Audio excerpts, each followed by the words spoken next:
Can you hear us now? Yes. Can you hear us? Yeah, we can. Great. Excellent. Wonderful. Okay. This one, right? Nope. Turn this off. Yeah, thanks everyone for being so patient. We're actually going to share with you today through the iPhone. And yes, Cece, are you recording? Recording in progress. Excellent. Okay, so here we are. We're kind of squished together so that you can get us both in, because we're a little limited in our picture view, but just bear with us. Also, I'm going to ask Cecilia that you be just allowing us to bring forth any of the sharing in the chat, because we won't be able to really see it fully. We just see things that pop up. So we may have a little stopping and starting, but this to me is the most exciting close of a monthly theme that we've had in a little while. Because as we delved into this discussion and inquiry and investigation together, no answers and all the answers at the same time, the theme of the nature of temporary satisfaction just presents the core paradox, which is often rooted in language, clearly, time, space, space-time, illusion, and then there is truth, the infinite, that which is irreducible. So we've pressed in a way through using these little relatable lenses, health and wealth, spirituality, but also even to break apart spirituality and faith, which we did last week. So if you haven't had a chance to play in some of the weekly subtopics, please do, because the whole idea of having a theme is that we get this whole month to kind of frolic around. And then we have our amazing, gracious, giving life leaders that really take the opportunity to explore very personally for themselves every week. And they're sharing what we consider to be, deep and important insights. So health and wealth, we touched on the fact that health and wealth definitely could fall into the realm from an experiential standpoint of something that temporary satisfaction appears in and around.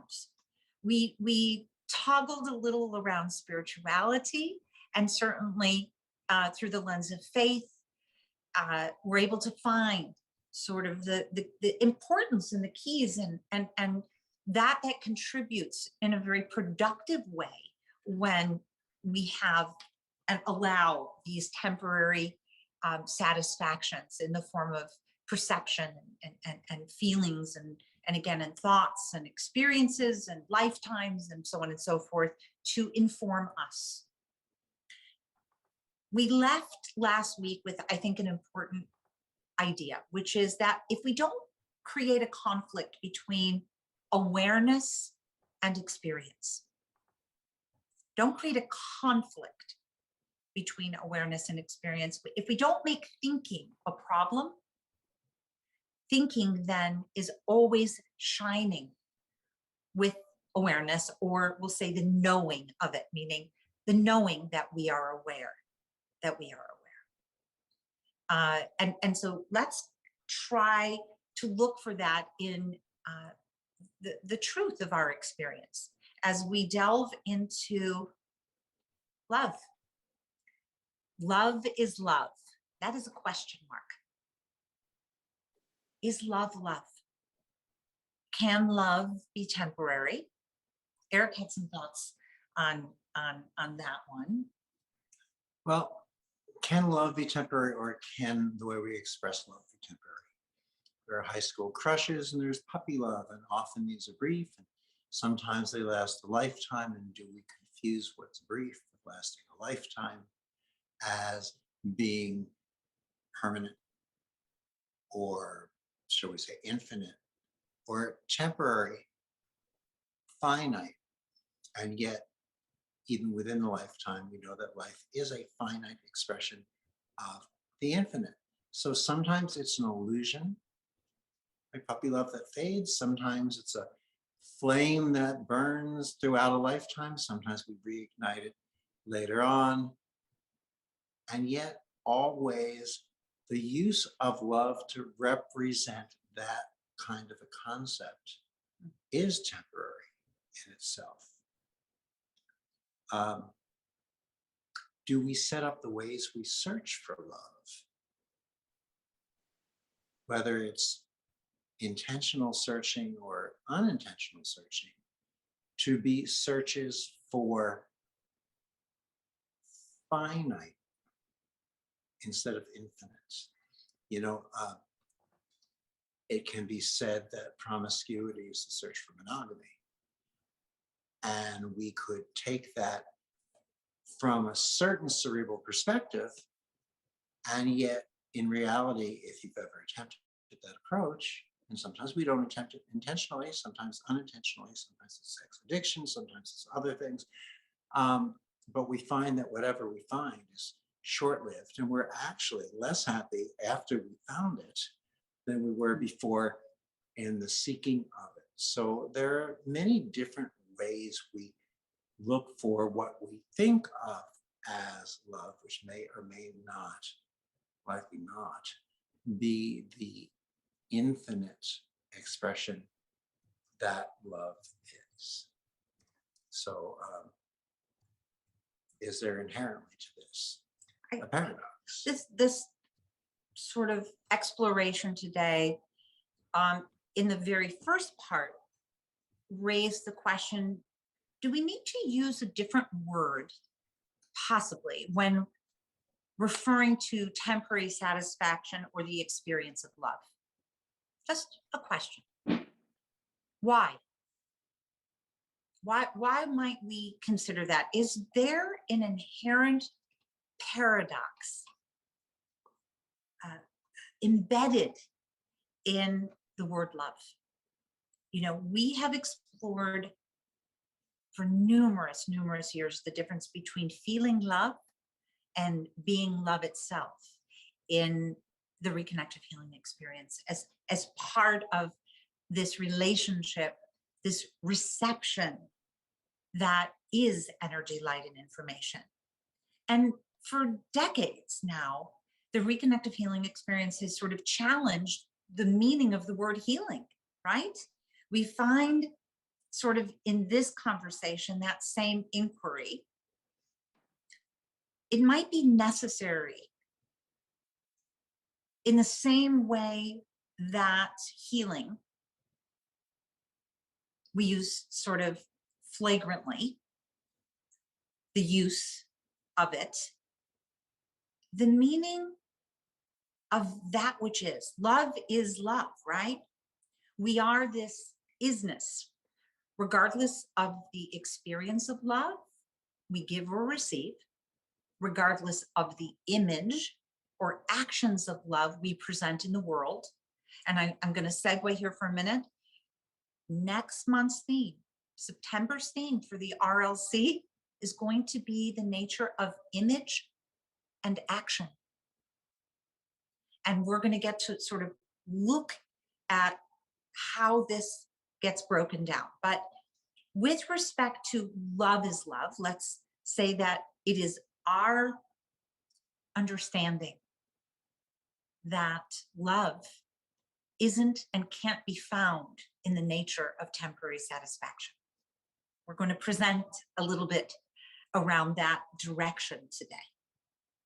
It won't be a truth for everyone in the truth of your own experience, but we want to at least lay this out a little bit. And in understanding the conundrum of language, I am in love with you, you are in love with me, I am in love with the world, I am in love with life, life is in love with me, I am, every t-shirt, you know, that the Gap makes or that you see, this word now is paradoxical. And so, you know, we tend to do little things. There's 183 synonyms for love. not as many synonyms as the word drunk. Actually, drunk has almost 3,000 synonyms, but But that's because each one is mispronounced 12 different ways and counted individually because they're drunk. it's so fascinating when you start to make language the truth of your experience. Language can never be the truth of your experience.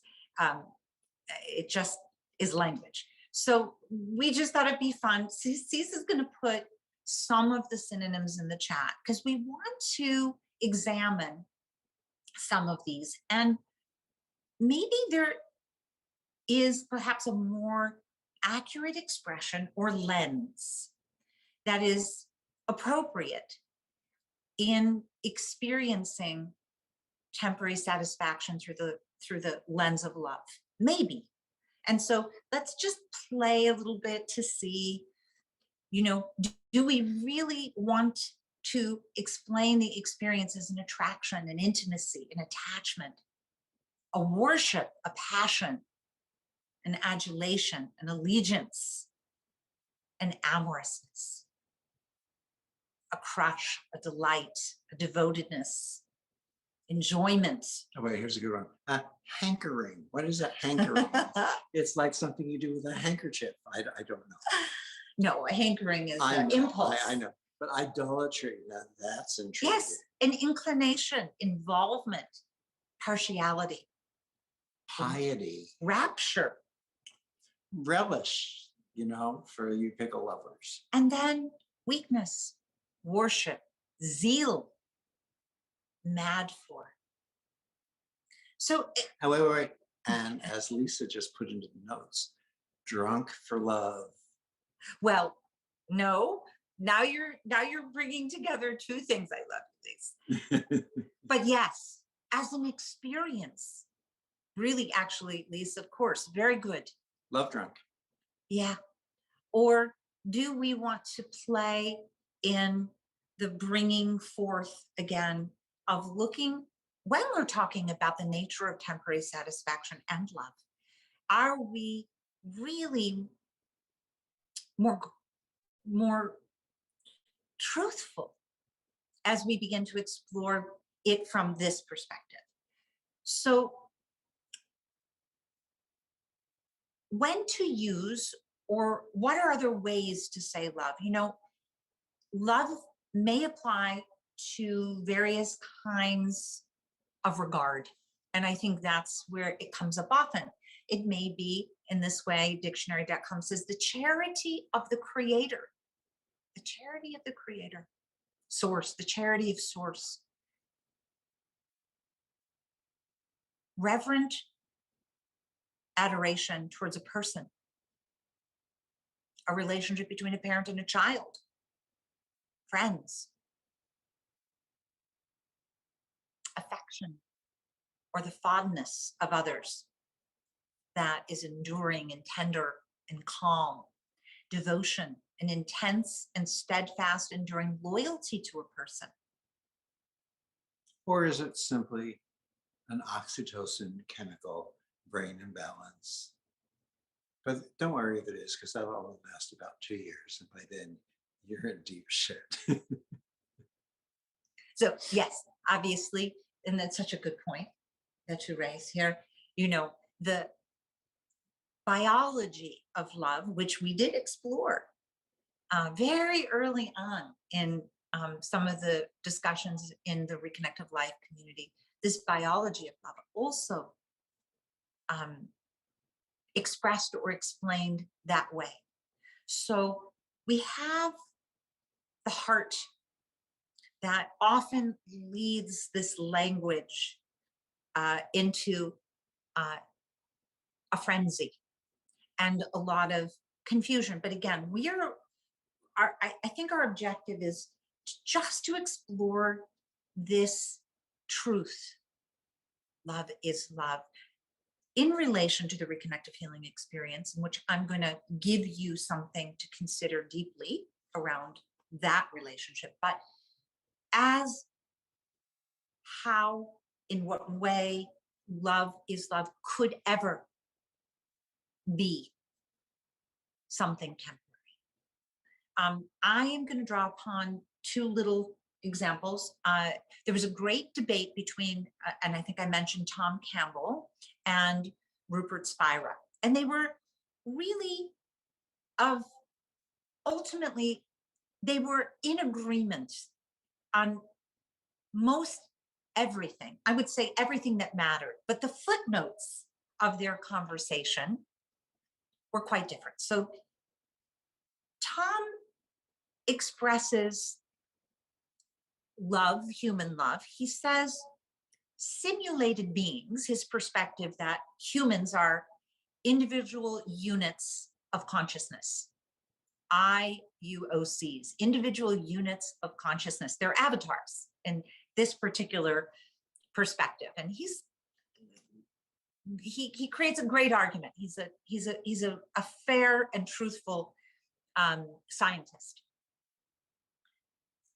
And he says simulated beings don't fall in love, they fall in need.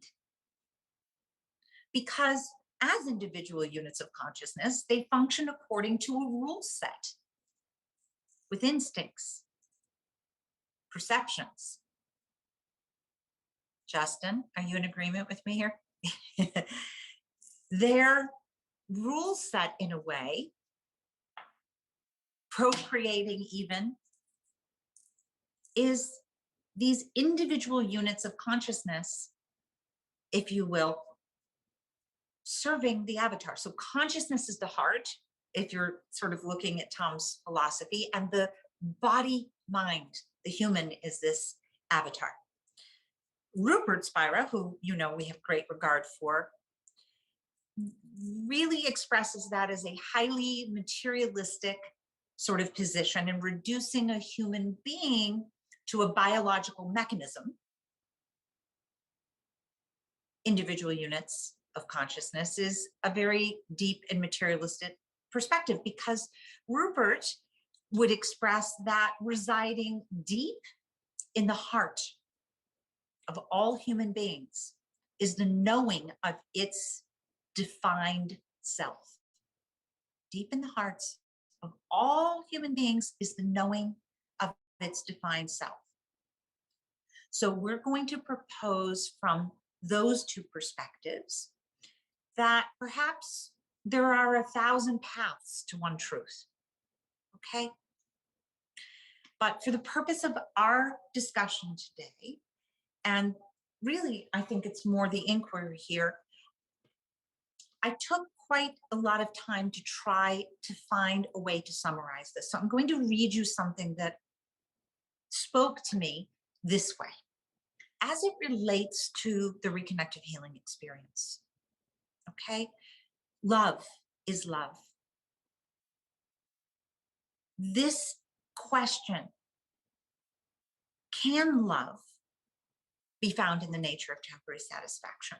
I would express this way from the perspective, again, of a reconnective healing, or let's just say from the perspective of the before, beyond, or energy, light, and information, that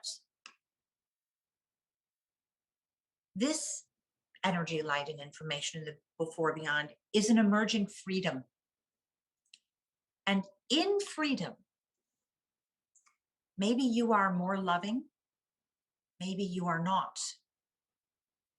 There is no motive because the ego is not at play. Love just is when things are seen for what they are. Or to put it a little more poetically, in seeing truth that there is no self, love is. This love is not what most people mean by love. It's not an emotion, because it includes everything that is happening, and it is not dependent on what is happening. It's unconditional, you could say. It is always here because it is none other than what is here. It is universal motion, seeing through illusion. It is what is recognizing what actually is. And it's kind of interesting too, because we hear conversation about unconditional love. Yet, is that necessarily saying the same thing twice? In other words, is the love what we call love that is finite, conditional? And is that what makes it, or part of what allows it to be finite? Whereby the infinite that is love comes condition free. But there is one condition we have to talk about right this moment. If you are a YouTuber, you've got a condition, we have to say goodbye to you here, but invite you to come join us as we delve into this and discuss whether some of what I said was accurate or some of what I said can be looked at differently, and a lot more that Jillian's going to share with us. If you come down to the RLC, you can join. First month is free, and you can continue with us maybe even today if you want, stay in this conversation, or we'll see you next time. And know that the portal is available for you, the level 1 online course, and the first hour of that is available free too. So until next week, Bye. bye YouTubers. Bye, YouTubers. Thanks for being with us. We appreciate you. I'm going to have Eric reread these that I've just shared, because sometimes the resonance of listening to Eric speak something is expressed in frequencies that your body mind is very receptive to. So I'm going to ask Eric to read this. The reconnective healing experience is an emerging freedom. In freedom, you are more loving. Maybe you are not. There is no motive because the ego is not at play. Love just is when things are seen for what they are. To put it more poetically, in seeing truth, truth of no self, love is. This love is not what most people mean by love. It's not an emotion. It includes everything that is happening, and it is not dependent on what is happening. Hi, I'm Eric Pearl, and we have launched an online course called The Portal. It's an expansion of our online essentials, our level 1, an 8+ hour e-learning course. And we decided to add content because our students were asking for more. What is a portal? It's a doorway to transformation.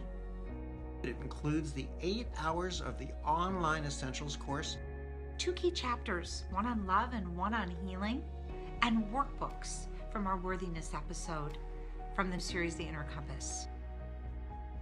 more than 10 hours of content. The portal helps us discover our roadblocks that may be stopping us from living our fullest potential. How does the portal help bring about these benefits? Easy to follow short segments with interactive exercises, information acquired not only through the mind, but through interaction with the frequencies themselves. Effortless learning and personal evolution. It brings the possibility for instant transformation, healing, and the evolution of each and every one of us in our everyday lives.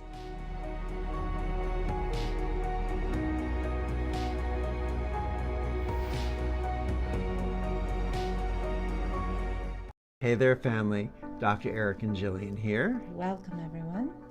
And we're very excited about Reconnective Life, our first online global community. This is the most exciting way we've been able to get together since I founded the Reconnection. It'll be a place where we can do things together. We'll move into breakout rooms at times when that's appropriate. We'll have energy interactions and meditations and exercises. In other words, expect things you haven't seen before. You are so charged. Thanks for He is so lit about every new way we get to be together every day.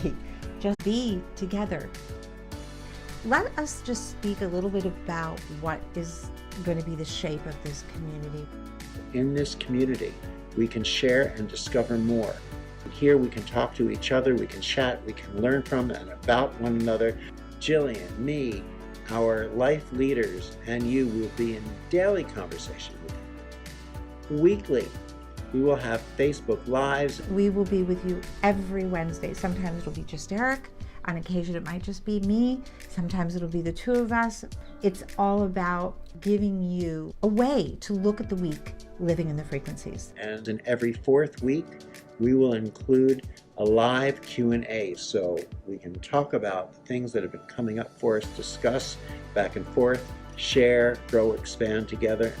And the ever-growing library of content that has been created over 20 years that will be on demand for you. It will be on-demand content for you to view, enjoy, share again with your inner circle. And monthly, we are going to have live Zoom retreats. We're going to bring in some exercises and experiences and things that previously we've reserved for our physical retreats, you know, when we were in the different location, resorts and things, and we're modifying them so that we can work with these with you in your home, in your living room, in your den. Put into the chat line, what is facility? We're having these weekly Zoom in-depth Q&As. Finally, they have a place and space to just define what does that really mean living in the frequencies. This is something that is in all of us. Everyone can do this. It doesn't matter how many levels you've gone through or how well you know the programs. It's a community that allows us to recognize how interrelated we all are as receivers of energy, light, and information. See you there. Reconnective Life, living in the frequencies every day.